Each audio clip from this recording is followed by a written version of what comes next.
আসসালামু আলাইকুম। কি অবস্থা, সবাই কেমন আছেন? আশা করি সবাই অনেক অনেক ভালো আছেন। পুরো ভিডিওটা শেষ পর্যন্ত দেখার অনুরোধ রইল। দেখতে দেখতে দেখতে ভালোবাসা ভালো লাগা হয়ে যাবে। সাথে থাকুন, ভিডিওটা শুরু করতেছি। আপনারা হয়তো অনেকে জানেন, অনেকে জানেন না। আমি ছোটখাটো একটা চাকরি করি। আমি একটা ডিফেন্সে চাকরি করি, বাংলা সঞ্চার বাহিনীতে। তো কালকে আমার হঠাৎ ডিউটি ছিল। আর তো আমি ডিউটিতে ছিলাম ডিউটি করে শেষ করে আসলাম। এসে যখন ক্যাম্পে আসলাম, তখন দেখি আমার এক সহপাঠী, তারা রস কিনছিল, খেজুরের রস কিনে মানে গুঁড়ো চাল দিয়ে রসের সিন্নি রান্না করছে নারকেল দিয়ে। তো আমি অবাক হয়ে গেলাম। আসলে আমি 5 মিনিট আগেও জানতাম না যে আল্লাহ তাআলা আমার ভাগ্যে কি রাখছে, আমার রিজিক কি রাখছে। দেখেন, রিজিক আল্লাহ তাআলা এমন একটা মানে ব্যবস্থা করে রাখছে, মানুষকে রিজিক এমন ভাবে দিয়ে রাখছে যে বান্দা জানেও না তার রিজিকে কি আছে। আমরা সবাই হতাশ যে আমরা কালকে কি খাবো, আমরা আগামীতে কি খাবো। রিজিকের ফয়সালা তো করে রাখছেন আল্লাহ।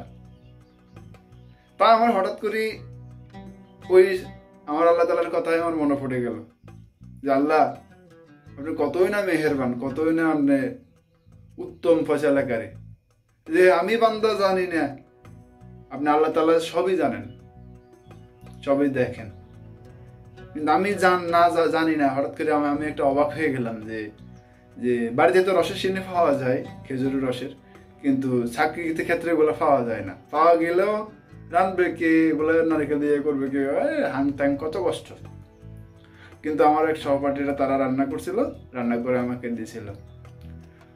তো এই দেওয়ার পরে আমি অবাক হয়ে গেলাম। আসলে আমি আরো 2জনকে বললাম যে আমি অথচ 10 মিনিট আগেও জানতাম না যে আসলে কি আমি কি খাবো বা আমার বাকি কি এটা ছিল কি ছিল না। তো তারা খুব সুন্দর করে রসের সিন্নি রাখলো। আর আপনাদেরকে একটু দেখাইতেছি তারা কিভাবে রান্না করতেছে, সাথে থাকুন। এই হলো রসের সিন্নি, খেজুরের রসের, যেটা আমার আল্লাহ আমার রিজিকে লিখে রাখছেন। হ্যাঁ, খুবই চমৎকার একটা ঘটনা। আল্লাহ কতই না মেহেরবান, কতই না দয়াবান, যে বান্দার রিজিকে কখন কি রাখছে, রিজিকের রুটিন কি আছে, যে বান্দা জানে না তার রিজিকে কি আছে। অথচ তারা সবাই হতাশ, তারা সবাই কত না চিন্তিত, রিজিকে কি আছে, আগামীতে কি আছে, ভবিষ্যৎ তারা কি করবে, যে কালকে তারা কি খাবে, খাবার মজুত করে রাখে। এই অবস্থা কি বুঝলেন সবাই? আমরা হতাশ হব না, আমাদের আল্লাহ আমাদের রিজিকের ফয়সালা করে রাখছে। আমরা কখনো হতাশ হব না। রিজিক একমাত্র আল্লাহ তাআলার পক্ষ থেকে আসে। তো আমরা কখনো রিজিক নিয়ে চিন্তা করব না। আল্লাহ এক এবং অদ্বিতীয়, তিনি দেখেন, দেখা দেন না।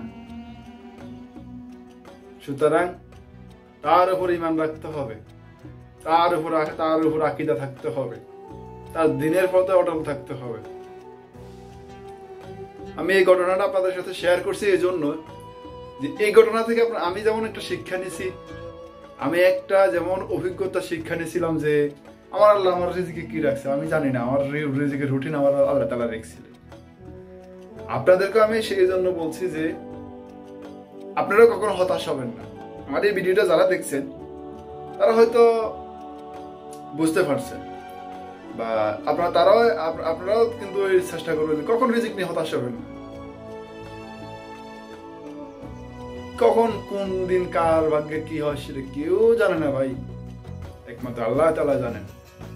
যিনি আমাদের প্রতিপালক, যিনি আমাদেরকে দেখেন, সর্বক্ষণিক আমাদেরকে দেখেন।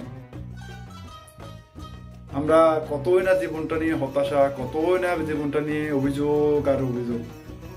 আমরা কেউ সরকারি চাকরি চাইছি, সরকারি চাকরি পাই নাই। আবার কেউ আমরা ব্যবসা করছি, ব্যবসাতে সফল হতে পারি নাই। আবার কেউ ধরেন একটা মেয়েকে পছন্দ করতাম, ওই মেয়েটাকে পাই নাই। কতই না জীবনটা নিয়ে অভিযোগ।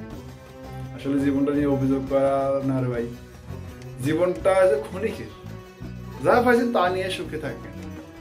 আমি খুব গর্ববোধ করে বলতেছি, আমি খুবই গর্বিত আমার চাকরি নিয়ে। যে চাকরির প্রতি আল্লাহ তাআলা আমাকে চাকরির বদলতে, চাকরির উসিলায় আল্লাহ তাআলা আমাকে খাওয়ান, আমাকে পড়ান, আমাকে এই চাকরির উসিলায় আমার ফ্যামিলি চলে, আমি চলি। সুতরাং আমি হতাশ হব না, আমি যেটা পাই সেটা নিয়ে আলহামদুলিল্লাহ। তবে হ্যাঁ, অন্যটার জন্য চেষ্টা করতে হবে। তবে চেষ্টা করা এই না যে আপনি এটা পেতেই হবে, আপনি এটা না পেলে আপনার জীবন চলবে না, আপনার জীবন আল্লাহ তাআলা চালাই নেবেন। তো সবাই ভালো থাকবেন। আর ভিডিওটা যারা শেষ পর্যন্ত দেখছেন তাদের প্রতি আমার ভালোবাসা রইল। আর যারা দেখেন না বা হয়তো যারা ভিডিওতে বা সাপোর্ট করেন না, তাদের প্রতি আমার ভালোবাসা রইল। ভালো থাকবেন। আসসালামু আলাইকুম। আর কথাগুলো ভালো লাগলে অবশ্যই সাবস্ক্রাইব করবেন। আসসালামু আলাইকুম।